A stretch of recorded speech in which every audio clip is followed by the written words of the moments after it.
Harry's ghostwriter for his memoir released an essay about what it was like to work with Harry. Interesting timing. What is going on with that? It's really interesting timing. I mean, is it just the case that he falls out with everyone? You know, he's fallen out with his family, and this suggests a pretty fractious relationship at times with his ghostwriter. I mean, there was apparently a bit of a to-do, a bit of, shall we say, artistic disagreement over one particular anecdote in the book. But Moehringer says it wasn't the first upset. We get the impression that there were several. Were there any moments that stuck out in the essay by the ghostwriter?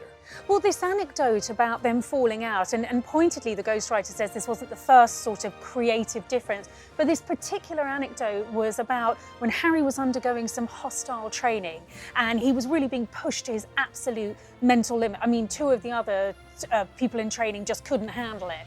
And one of the people that was acting out the role of kidnapping Prince Harry made some comment about Harry's mother, Princess Diana. Now, we don't actually find out what that was. And Harry had a comeback, and he wanted this comeback to be part of the passage in this book. He wanted it to show that even when he'd been pushed to his absolute limit, he could come back with a witty comment, you know, to put these people in their place. And the ghostwriter insisted that this wasn't relevant because actually this wasn't about Harry in that moment.